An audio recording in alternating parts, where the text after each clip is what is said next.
if water fasting could be a pill, it would sell trillions of dollars. Until now, can't believe I lived so long in this state of chronic, just stuckness. What do you feel like is the biggest thing that keeps you stuck? All right. Good morning, everyone, and welcome to another episode of the Forever Fit podcast. Today, I have a very special guest, Dr. Csilla Veress. Did I say it properly? You did it. You did it. Nailed it.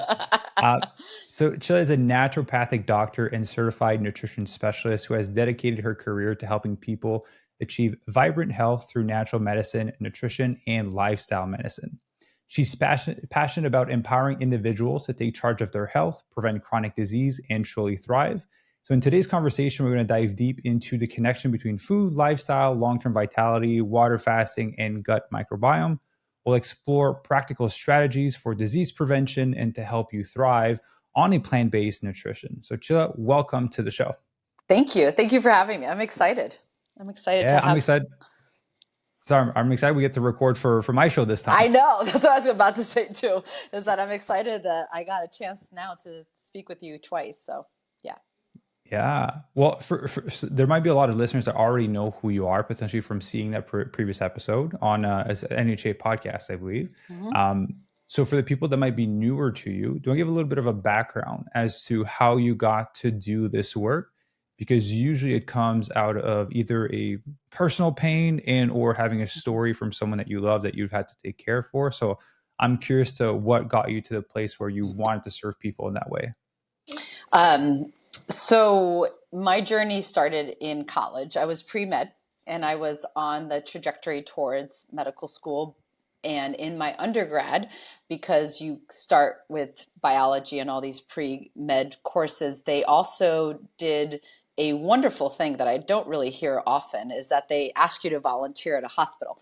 So I volunteered at a hospital, and it really jarred me a little bit, because what I was seeing was just so much sickness, and even people weren't getting better. And I was even seeing doctors and nurses just not being happy, and it wasn't the environment that I was really envisioning. I grew up with a very holistic grandmother that kind of used herbs and food as medicine and love as medicine. And so I think I was more ignorant at the time, but I just kind of assumed that's medicine, because I didn't really fall into the medical system early on in my life. So I just knew I wanted to be a doctor. I wanted to help patients or people.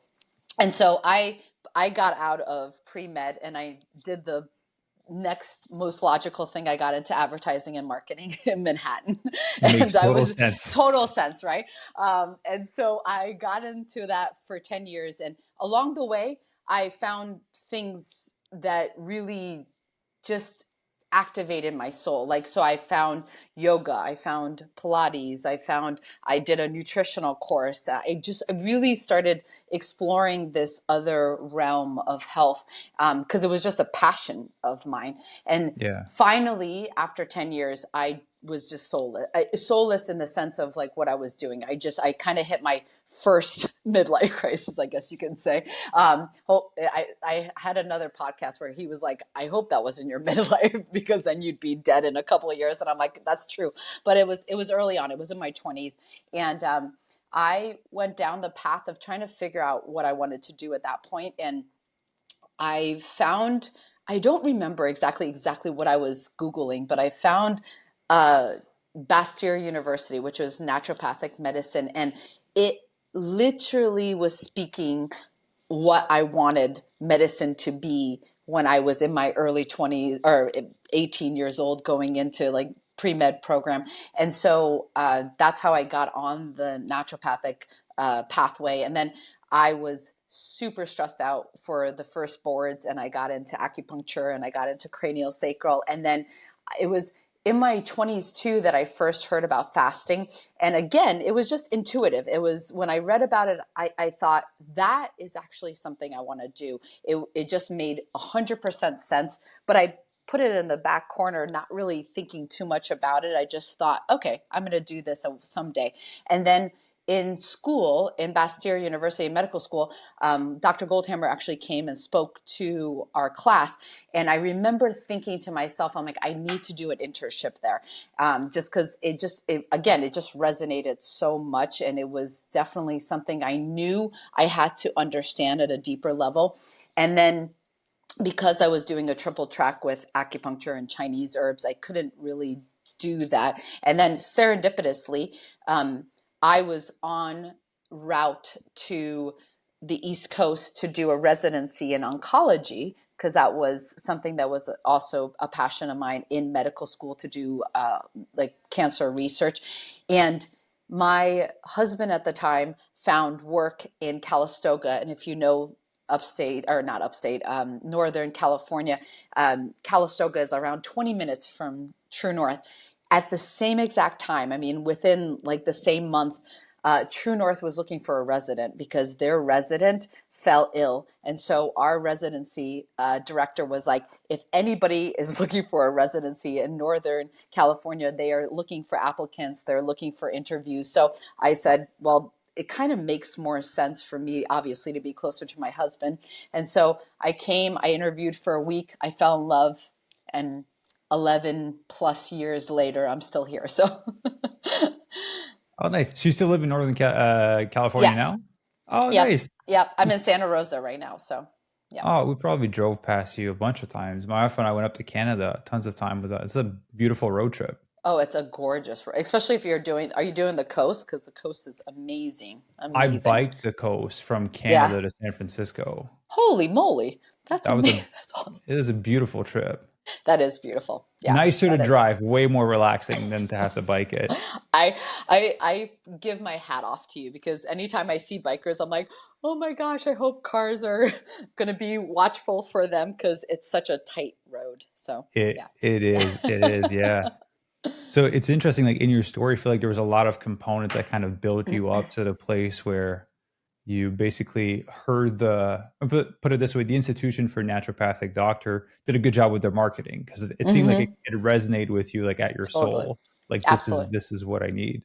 Hmm. I wonder how many people go into medicine and wanting to be a doctor and kind of paint this beautiful fairy tale of this is what I think it's like to work in a hospital, to work with patients. And then you actually get to go, which you said was surprising that not more people Hmm. go and volunteer at the hospital. I Totally. think it would paint a more accurate picture of how it's actually like to work in that environment. I would suspect it's over half. Oh, I wow. agree with you. I agree with. I suspect it's over half.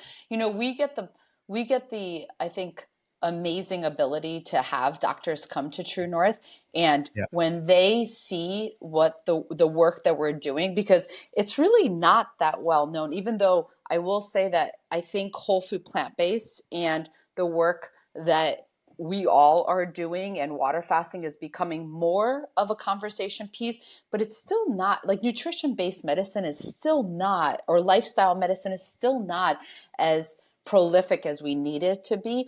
And even water fasting, it's becoming, intermittent fasting, I think, is becoming more like mainstream, but like water only fasting in a prolonged sense of what we do at True North is still a little bit, in the background. And so when we have doctors come, they are floored, and all of them say, wow, I wish I would have known that this even existed. I would have done this. Or a lot of them speak to the fact that that's exactly what they wanted. They didn't know. I mean, you get put into an institution and you are just taught, and you just go, and it's like 100 miles per hour, and you're taking tests, you're finishing, your clinicals, you're seeing patients, I mean, it's just one step after another, and then you find yourself in a practice or in the hospital making money. And then some people, not everybody, but then money and everything else kind of drives us, and stress drives us, and it's hard to kind of get out of the mold that you got yourself stuck in. So Yeah, it's called golden handcuffs. When I you was get just paid, thinking that. yeah, you get paid Yeah. so well that it's like, well, I'll never leave, right? No, it's interesting that you bring up that, nutrition-based medicine, lifestyle-based medicine it's catching on, but Hmm. honestly, I think the battle is when you think of it from a business standpoint, like if you sell a pill which has like 80, maybe 90% margins on it, all that money can be used to re-educate the public. To be like, our thing is this, and then they can shape your beliefs to believe that that's the way. And lifestyle medicine and nutrition is very much service based versus like a product. Right. So there's less margins on it. It requires more time. And then it actually demands effort of people versus like swallow the pill. Now it's like, hey, change what's on your plate or cook different foods. And that's why I think like that's the hill that we have to climb. And hopefully one day we're able to figure out, how to make that easier and more accessible for people. But the lifestyle medicine definitely doesn't have the budget that the pharmaceutical industry has to like shape the knowledge of society, basically. You just said beautifully what I just wrote in a post on my Facebook, because so TrueNorth posted something on Facebook about all the benefits of water fasting, and what I reposted was the fact that if water fasting could be a pill, it would sell trillions of dollars. Like, I mean, if you were able to market fasting as like somebody can take like just a pill and you get all these benefits, I mean, it would be a better selling medicine than Ozempic. But the problem is what you said, is that most people are, they're dopamine stacking, right? And so they are Mm-hmm. stuck in the salt, sugar, oil, the pleasure trap. A lot of people don't want to change or make the effort, unfortunately. And the unfortunate part too is the fact that like the education piece is, we're trying to get it out there, but like you said, we don't, the voice has to get louder, and it's really coming from individuals that have the passion behind it. Like for instance, what you're doing with this podcast is amazing. We like that needs to happen more in this field, because that's how we're going to reach greater numbers of individuals, to educate them, just to say, hey, let's just show you this other side to see if you're interested. So Yeah, yeah. no, for sure. Like if you could put whole food plant-based in a pill, if you could put strength training and Exactly. exercise in a pill. Hey, if you could take a pill and you wouldn't have to go and do squats and For push-ups at the sure. gym, oh my God, you could sell that stuff for so much money. Hey, I'm telling you, one day someone's gonna invent a suit where if like you don't want to exercise and I put on the suit and I exercise with the suit, it somehow transfers it to your body. Oh my God, that's That'd be amazing. crazy invention. People would pay That so would much be. money for that. That would be. No, absolutely. I mean, it's Bodybuilders would be rich. They're training for free for sure. anyways. For sure. For sure. And I think here's the thing. I think you know this too from the work that you do, and we see it here. Once people get into it, like once people Yeah. eat healthy, once people actually go for that walk, once people lift those weights, they feel so good, and it feels amazing. And I mean, I hear it all the time at True North, where it's like I didn't even realize how crappy I was feeling, or how awful I was feeling, until now. I feel so phenomenal. I can't believe I lived so long in this state of chronic, like just stuckness. That I feel like there is this, how do you say it, like it, you just have to get into the momentum. Like if there was some way to help patients realize that at first, that discipline, and it's sometimes even more than discipline, is just like that motivational piece to just shift their habits a little bit. And that's kind of like the power of like what, the work is like, how do we get a person to do maybe one thing, right? That Yeah. then motivates them towards one big change that helps them start to feel better, so they're ready to do the next big thing, and then it builds and builds and builds to a positive, because once they do it, they feel great. It's just that like initial inertia out of the habitual kind of patterning that they're in. So Yeah, yeah. absolutely. We see that with exercise. Totally. Everyone hates, well, not everyone, but a lot of people hate strength training. Hmm. But here's the thing, we hate things that we suck at because we've never done it That's before. true. That's But true. once your muscle get connected and Yeah. you're coordinated and you feel that strength, automatically becomes addicted. You want to feel like this Yeah. all the time. You love it. Then you don't need motivation at that point. You just do it because you know how good it makes you feel. But like you said, there's people don't know how good they can feel. And you and I know that there's levels to it. Like you can feel Oh, great absolutely. after fasting, but if you add in some exercise and you sleep better and you manage your stress, there's a whole other level. Yeah. Absolutely. Yeah. Yeah. So let's talk about gut microbiome, because I feel like you're going to be super passionate about water fasting. So we'll cover gut microbiome first. So you know what? I'm just going to leave the door open. What are things that you would like to share with the listeners about the gut microbiome that you think is really important? Oh gosh, there's so much. I just finished a lecture at TrueNorth about my gut microbiome, so like I'm so like already hyper jazzed about it. Well, let me put out the basics just because I don't know if your listeners kind of know just even the setup of the microbiome. But as a quick summary, we as humans are more of an ecosystem than we are human cells. So scientists have estimated that we have around 37.4 trillion human cells and roughly around 370 trillion microbes that live within us. And these are viruses, bacterium, fungi. There's all different types of microbes. And so what we initially thought was that because they're lining every surface that's exposed to the outside environment, that they were just a protective mechanisms that we kind of symbiotically became one with. But we understand now that they have so many other functions, from helping us produce short chain fatty acids, which are antioxidants, to processing and synthesizing vitamins, to having communication pathways with every single system in our body, and major controllers for how our liver stores fat, how we regulate insulin and glucose, how we regulate leptin and ghrelin for our appetite control, how we even a cardiovascular functioning.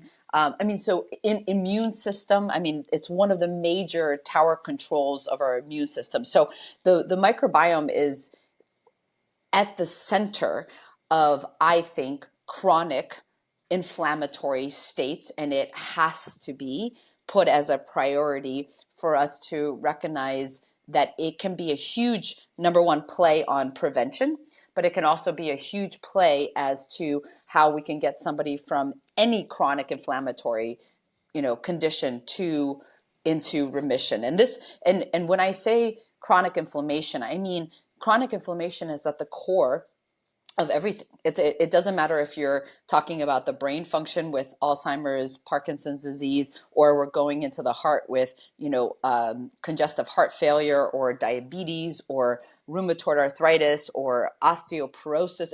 It doesn't really matter where we are in the body. At the core is chronic inflammation. What we have to figure out is, where is that chronic inflammation coming from? Like, what is the root of that for that person?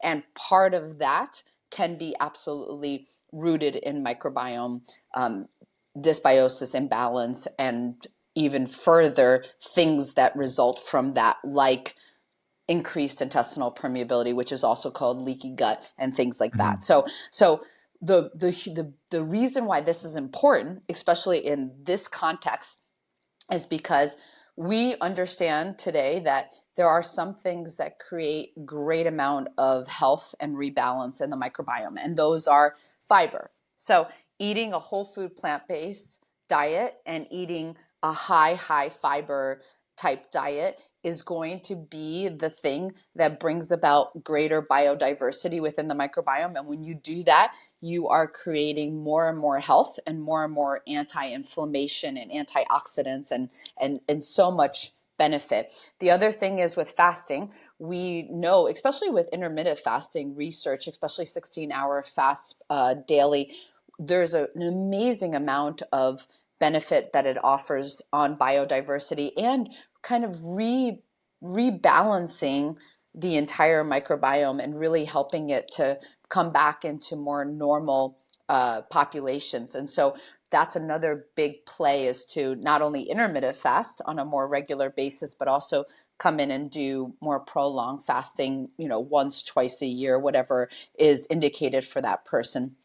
And then the other big thing is just getting out into nature. So when we think about it, I always say to patients, it's kind of like our foundations of health, or it's the hygiene therapy, right? Like, or the model, because it really is about, like, how are you living your life? Because the more you're living it in a way that you are managing your stress and you're creating stress resilience, if you're sleeping 7 to 9 hours, if you have a really good community, if you're really paying attention to, what's your sense of purpose? Like, what's your joy de vivre? Like what is the thing that really makes you smile and gets you up in the morning? Focusing on whole food, plant-based, focusing on movement. Are you moving your body every day? Are you getting out into nature?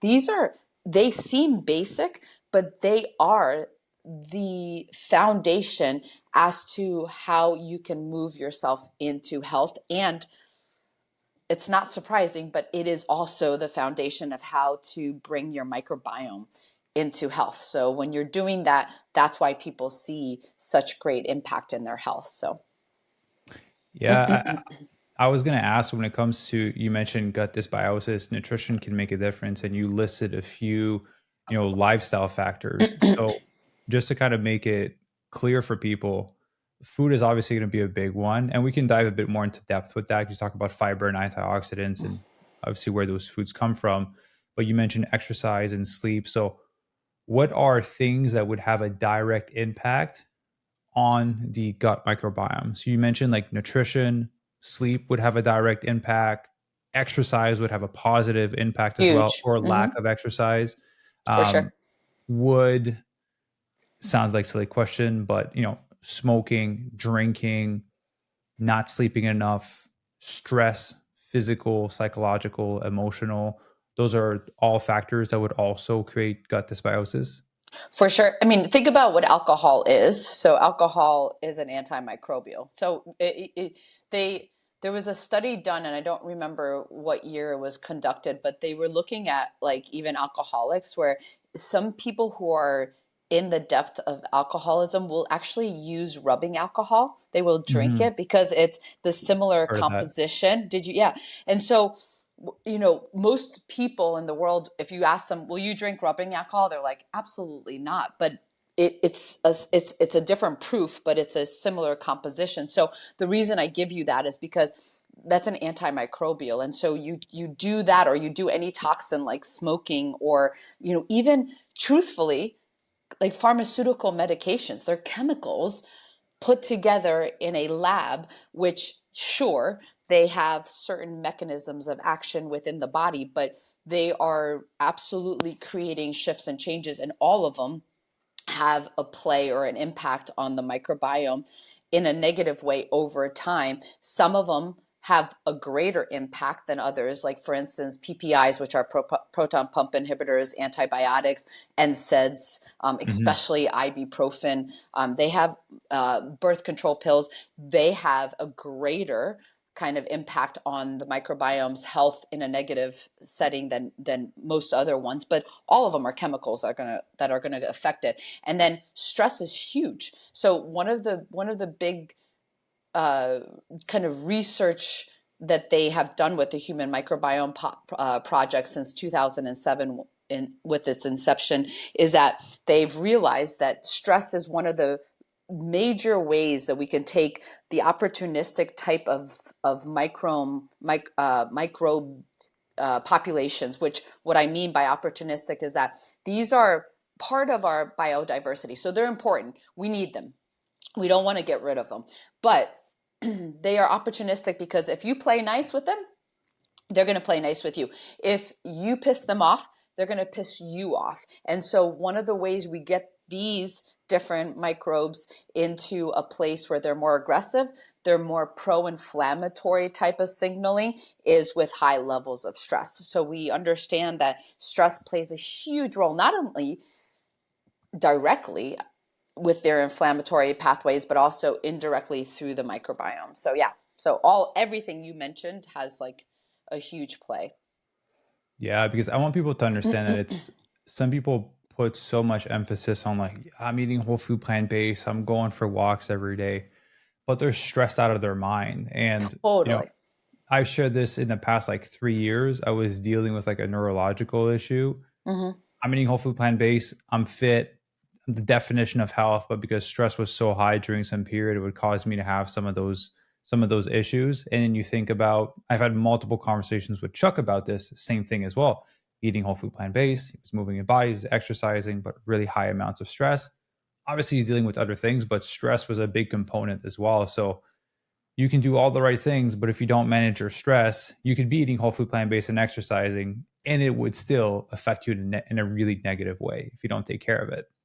I love that you just said that, because I wish you could have just spoken to my class that I just had, because I said the exact same thing. I mean, I literally said the exact same thing, in the sense that we unfortunately at True North, we have seen a lot of people walking in with, I call it the false sense of security, whole food plant-based cloak. And the reason I say that is because I hear from my patients so many times where it's like, oh, I don't need that colonoscopy, or I don't necessarily need to do this, or I'm eating well, and I just don't get like why my health is, but they're not moving, Mm-hmm.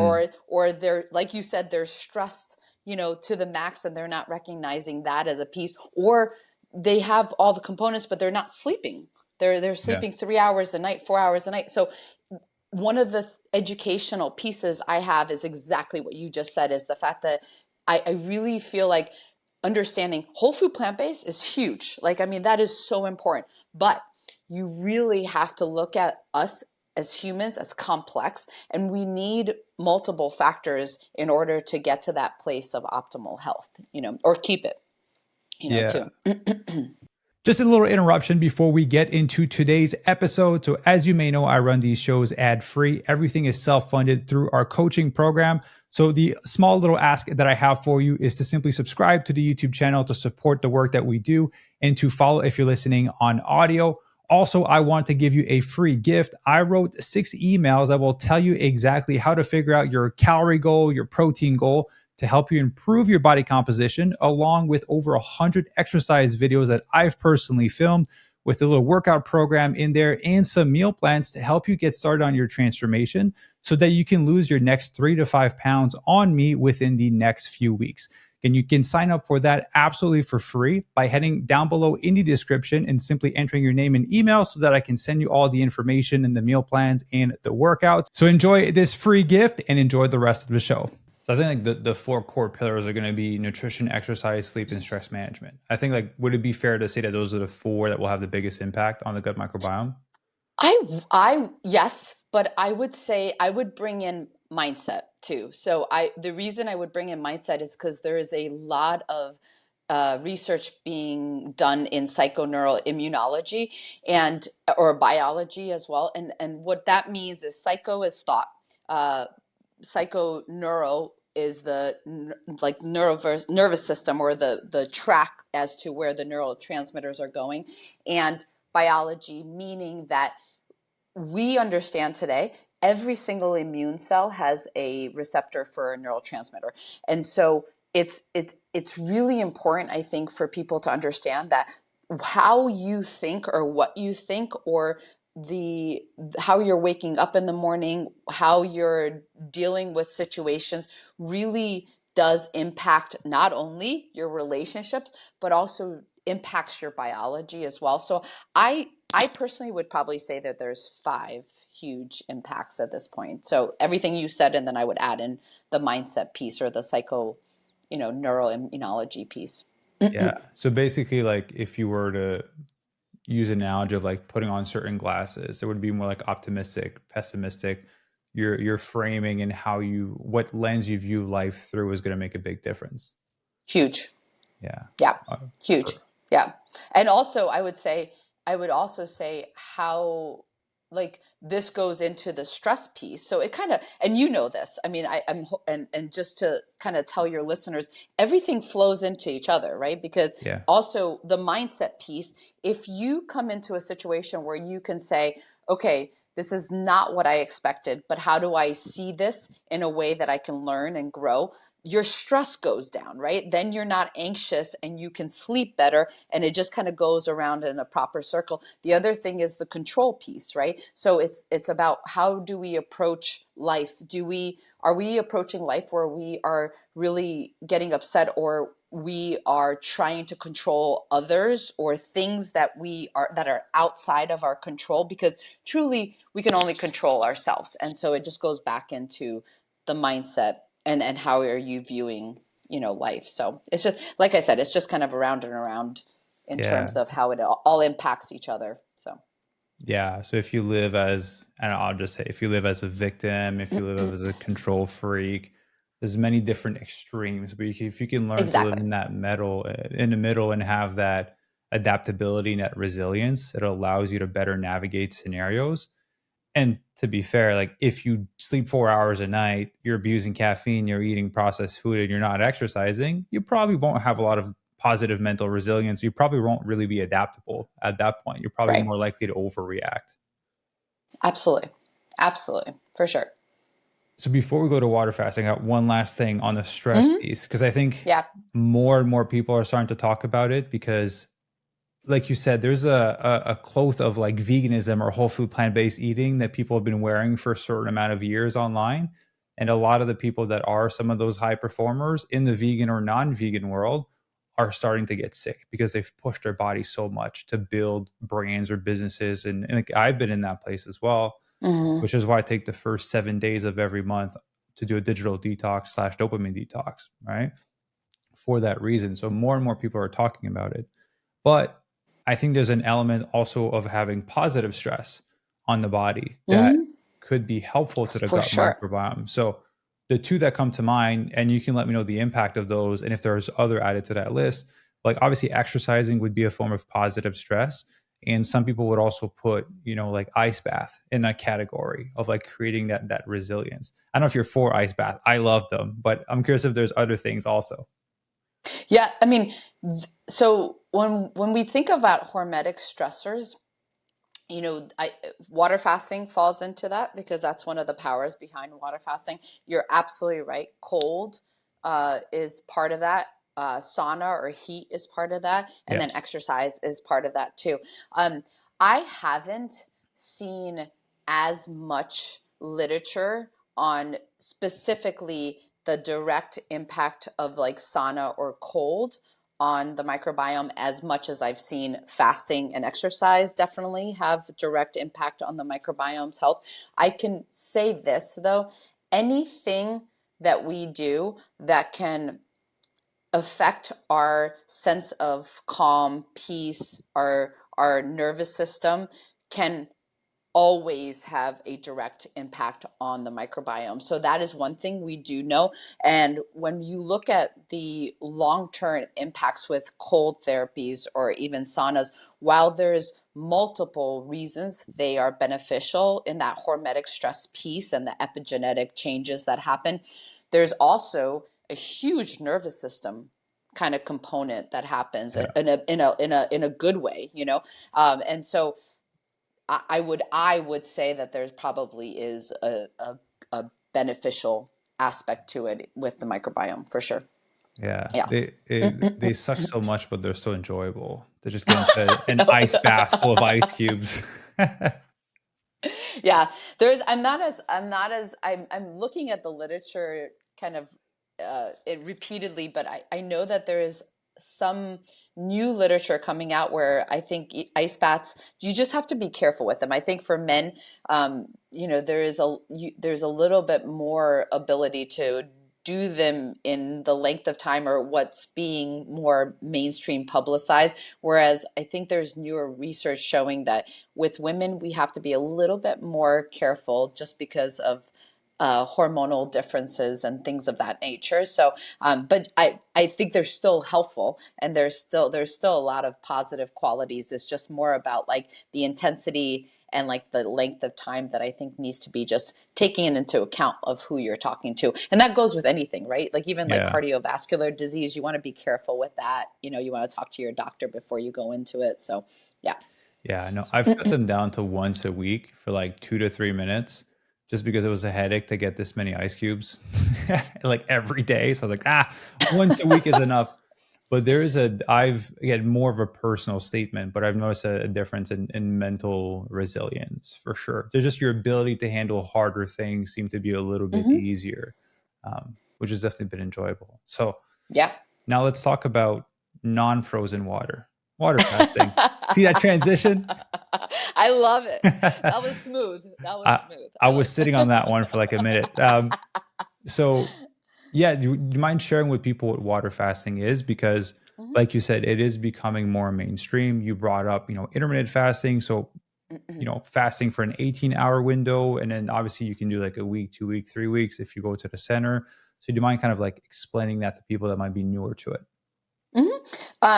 So prolonged water fasting is at TrueNorth is anything from 3 to 40 day water fast. And uh, the reason we do that length of time is because that is historically where we know that there is just a great safety component to it. I'm sure people will say, like, oh, I heard somebody did longer than 40 days on their own and out there in the world. And it's not that people can't do more than 40 days. It's just that what we really, I think, specialize at TrueNorth is safety first. And what that entails is basically you're drinking water, just plain water. So this is not broth. This is not putting electrolytes in water. There's no coffee. Like I mean, distilled water? distilled, Okay. steam distilled water. So it's the purest form of water you can have.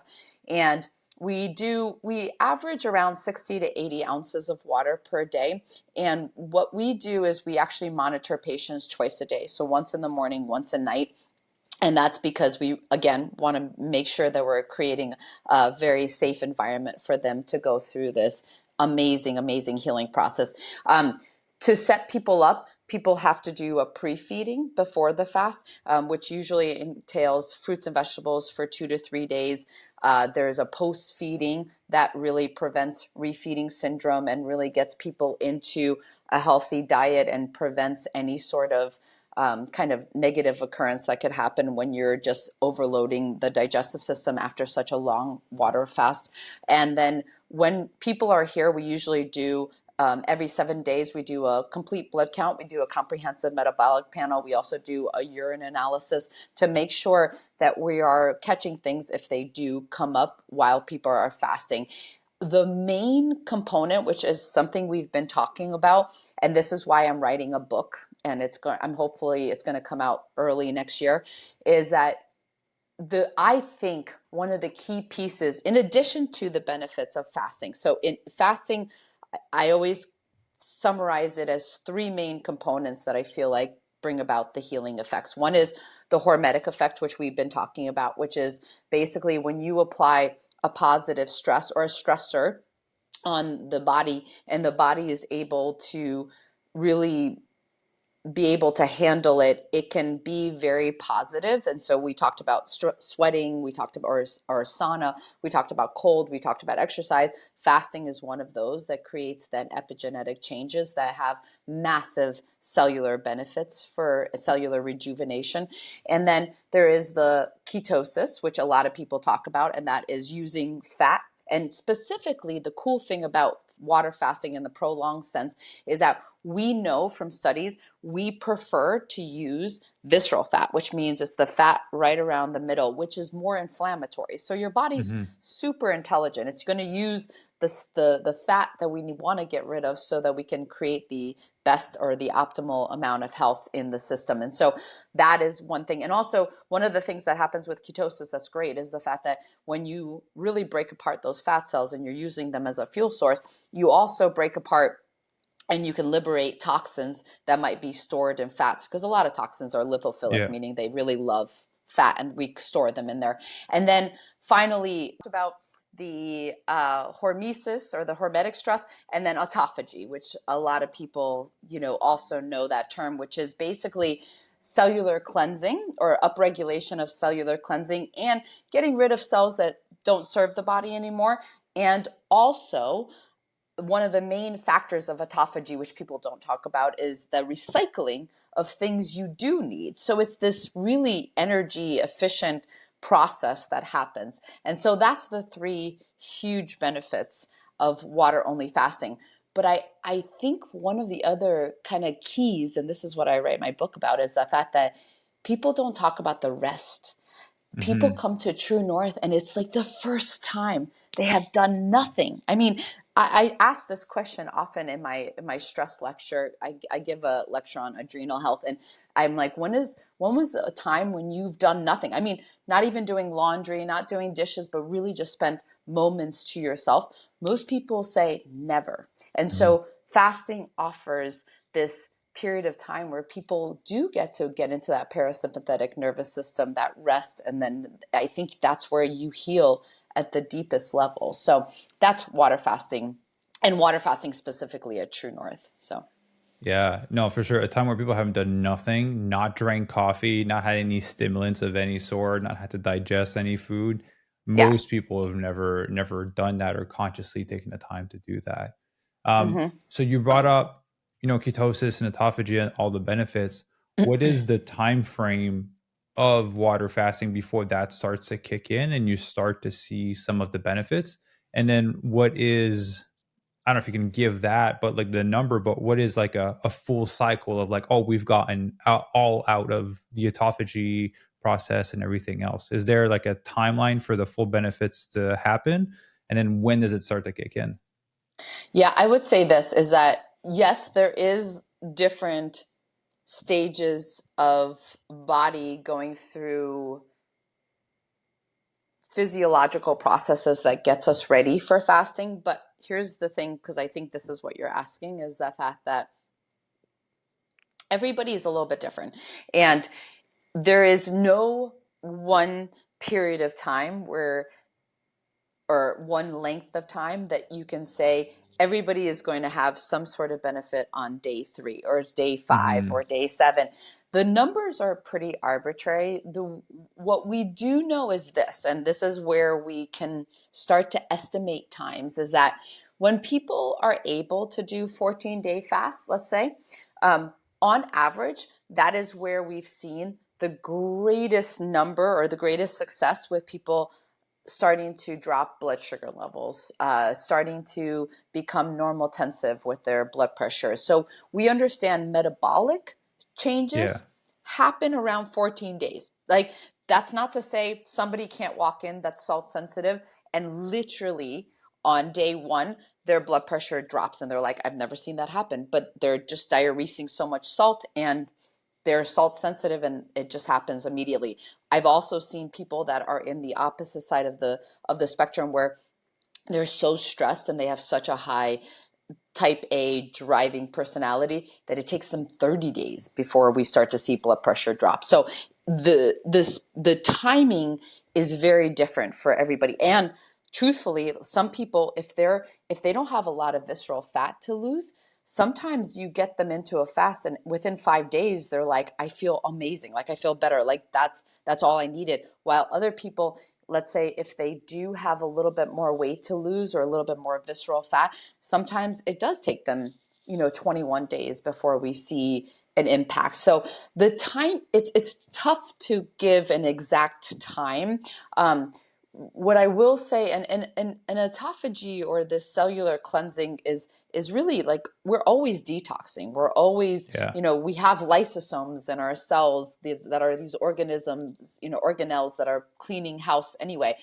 Fasting just provides a period of time where we're not introducing anything new, so the body is really able to go in and deal with exactly what's at present, and then on top of it you're upregulating a lot of these processes because of the physiological impact of what fasting does. So that's what I would say, is that I can't give exact timing on healing projections, but I can say that, and I'll say this to you too, just in case, your viewers are interested. Like, for most hormonal concerns, we do see shifts around 20 days.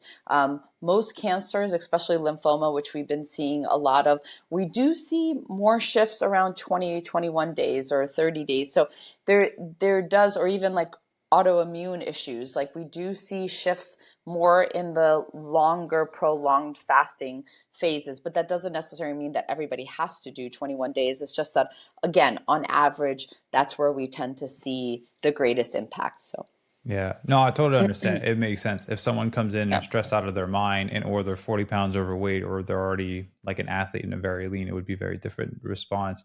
It made me smile when you said if they're type A, sometimes it takes them 30 minutes. I was like, yeah, no way. They're not moving for a type A for 30 days. They'd be stressed out of his mind. He's like, I can't work. I can't work out. I can't be I know. productive. Yeah. Well, and truthfully, because we don't really police people on work, because we know that it's a lot of time. Like many of those people are actually working while Yeah. they're Yeah. there, right? I So they're would. not resting. Yeah. So Yeah. they're yeah. So they're working, they're doing a lot of stuff, but in the end, people do if they do come back to True North. I hear this all the time. It's like I wish I would have listened to you, like, or I wish I would have listened to the team about the rest piece, because what they will realize is that fasting, you heal deeper when you rest, and you also have less symptoms come Yeah. up with the fast if you rest during it. So yeah. Yeah, when I started doing the dopamine detox, digital Hmm. detox 3 years ago, I was very much a new skill that I needed to acquire to just sit there and allow myself to be bored and do nothing. My wife, Ivy, likes to go to the beach. I couldn't do it before. I was like, okay, I'll go to the beach. After 30 minutes, I'm jittery. I was like, let's go play volleyball. Let's go do something. I was like, I can't lay there all day. Yeah. But she can. So it definitely took time, but it definitely is really beneficial because once you actually do nothing, you're like, wow, this feels really good. And I actually feel refreshed versus it's a different level of refresh compared to just having one good night of sleep. Oh, I just came back from France, so I went to France to visit friends, and oh, they just know how to live. I haven't done so much sitting and doing nothing that I even during a fast, I'll be honest with you, I feel like I think I did more nothing in France than I did on my fast when I do these 5 to 7 day fasts every year. But they have and what I mean about that is that they enjoy the sweetness of life. Like, I Hmm. mean, they really just sitting and talking to somebody, or just sitting and being with nature and just watching waves, or it's beautiful. It's beautiful to see. It's beautiful to interact with. It's awesome to be in that environment where there's no expectations. Like, I don't have to do a thing, and actually it's expected that you do nothing. You just live your life, like you live in the moment. And it was I came back being like, I think I belong in Europe is what is I was gonna say I everyone I that think I goes to do. Yeah. Europe romanticizes moving over there. Oh, for sure. Me included. Me Yeah, included, for sure. we're gonna go to the Philippines for 3 months, but it feels like it's not gonna be as relaxing as going as when I went to Europe. Yeah. But we want to go to Europe as well because it is a nice culturally. It's just Hmm. so different, such a different So pace. It's different. not like let's wake up at 5 a.m., record 4 shows, Exactly. have 10 meetings, um, and it feels so foreign to like sit down for 2 3 hours talking to I them. know. If it's a Saturday, maybe, but like on a Tuesday, oh my I god, that's wild. know. I know. I know.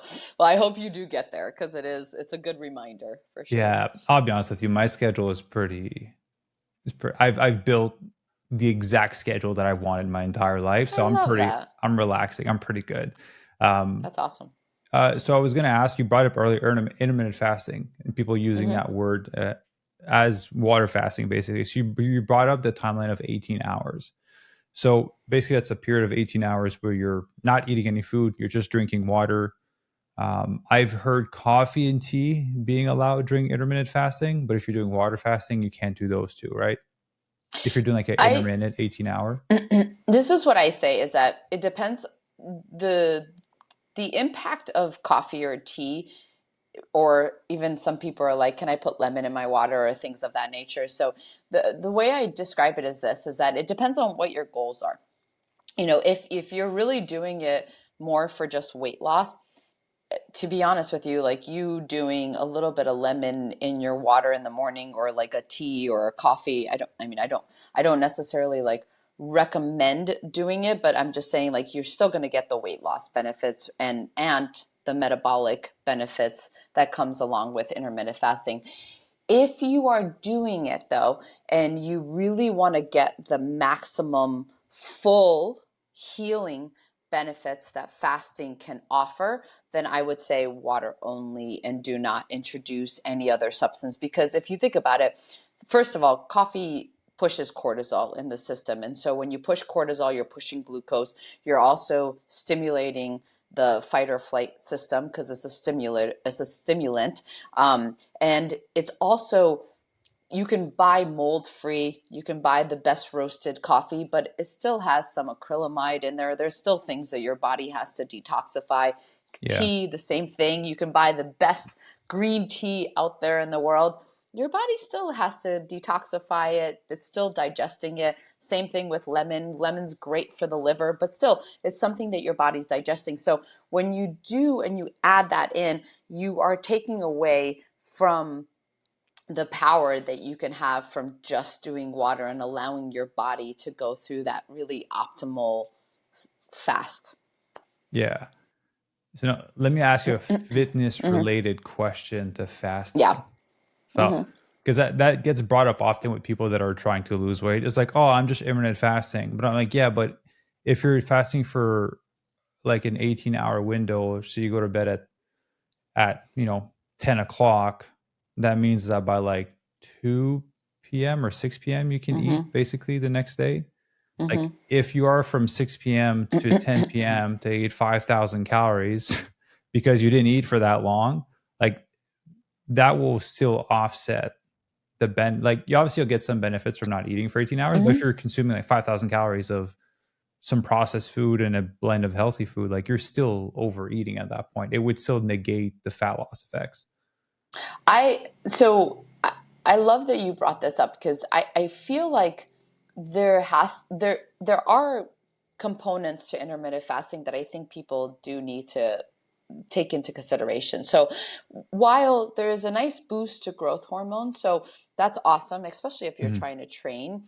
But what I think is important to understand too is that you really want to still focus on proper nutrition and proper, you know, like nutritional loading at appropriate times. And it's practically, I believe, impossible to get adequate nutrients that a human body needs in one meal a day.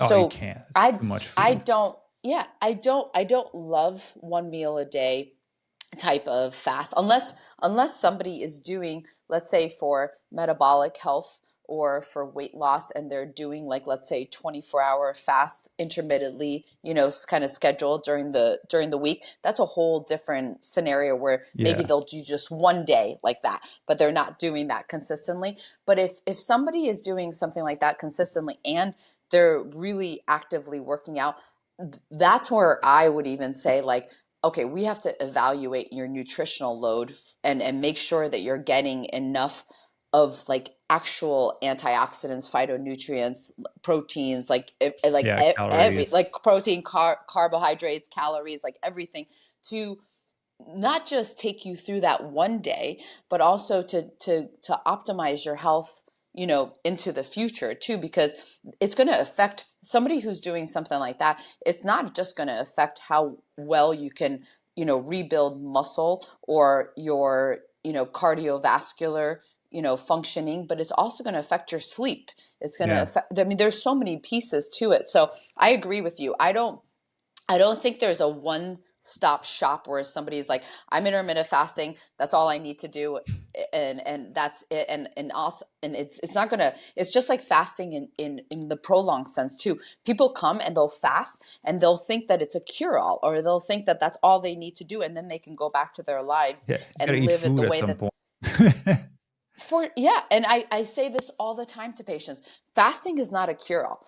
If fasting is something that can take a human and traject them forward to push past maybe like inertia or some sort of chronic inflammation so that they get far enough ahead where then, by their daily choices that they do, eating, sleeping, stress, working out, like you talked about, that can continue that progression forward towards optimal health. But if all you're doing is you're thinking, I'm going to intermittent fast, or I'm just going to, like, water fast one time a year, that's not going to make that big of an impact, because it's really what you're doing on a daily basis that's really going to take you there.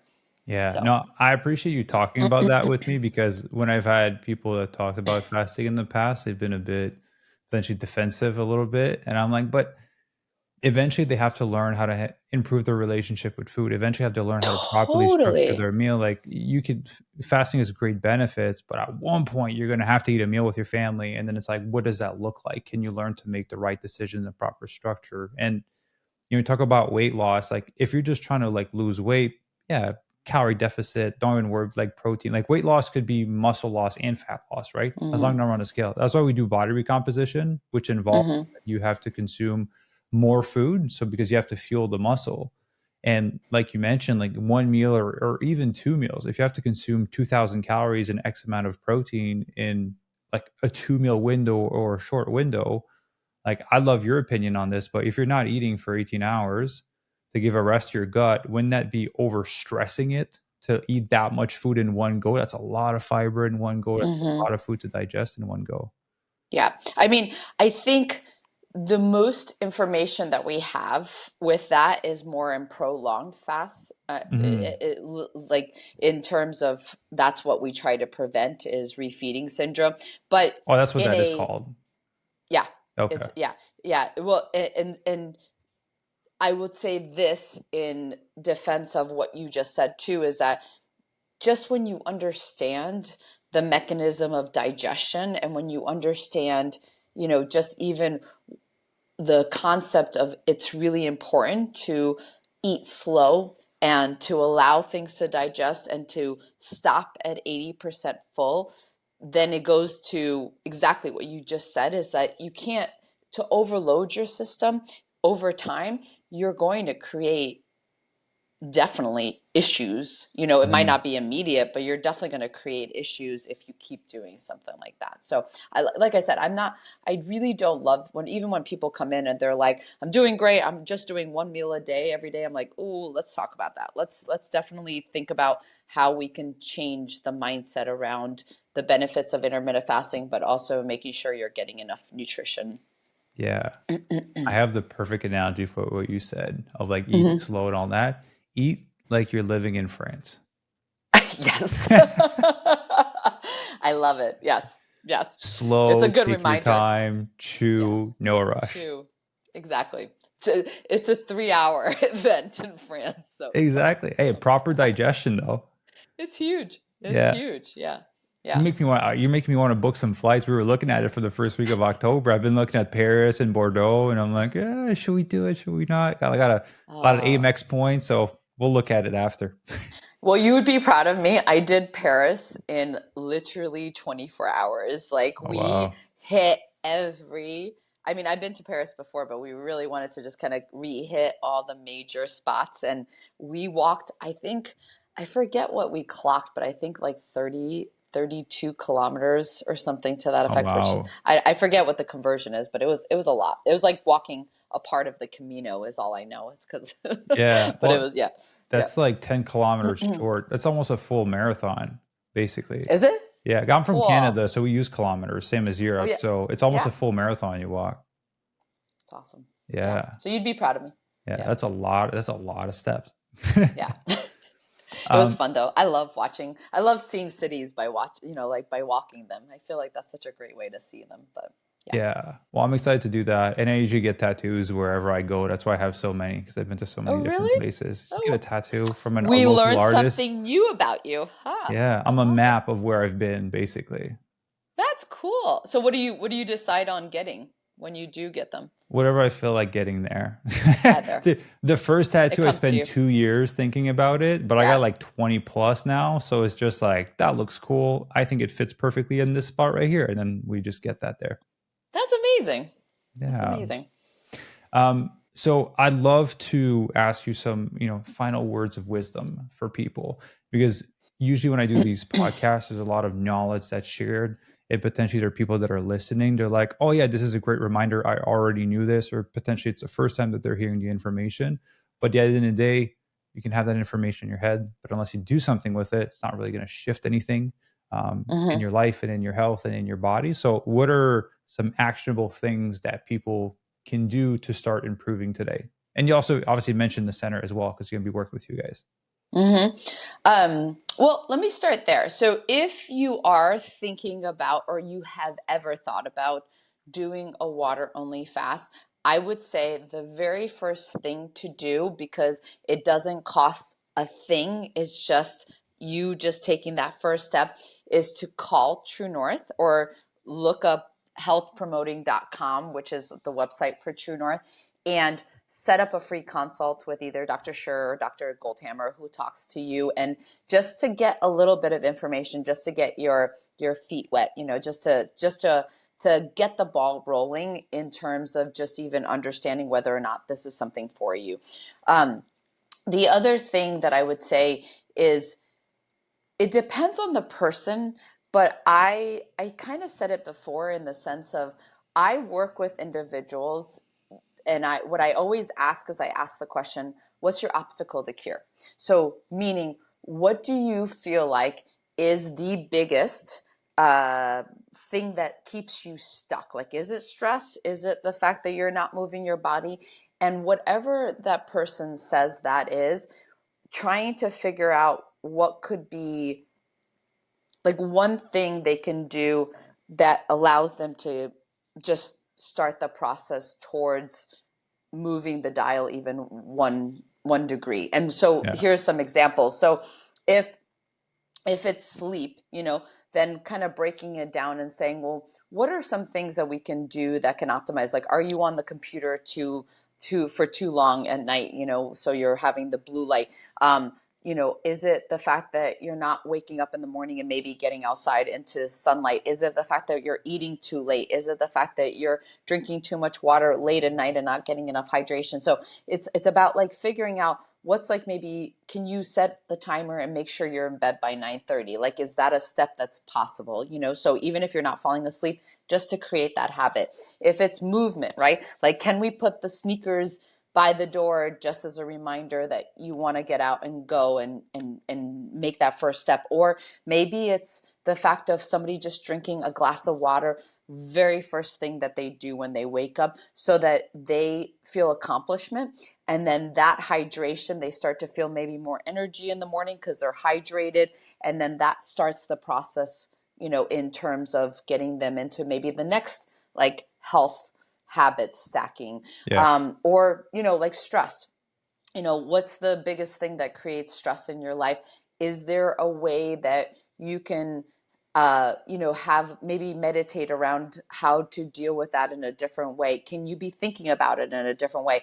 Could there be a solution if you thought about, is this stressor allowing me to grow or improve in some way, and how do I shift it to allow it to do that? So it's always, I always say, like, what's your biggest obstacle? What is like one thing you can do that will create that forward momentum? Create a little trigger effect. Well, I think your best tip is book a trip to Europe for a week and get off your phone. It'll solve all your problems. Everything. I know. I think that was the takeaway from this entire podcast. Book a trip to Europe now. That's your call to action. And book one for me too while you're there. Go. Awesome. Well, I appreciate you. Thank you very much for taking the time to come on the podcast and record with me. It's been wonderful to be here. Thank you. And for everyone listening, I'm going to be linking all of her links down below in the description as well. So whether you're watching on YouTube or listening on Apple or Spotify, you'll be able to go show her some love, check out the links and everything we talked about today. So I appreciate you. Thank you very much for jumping on. And thank you very much, everyone, for listening. We'll see you in the next episode.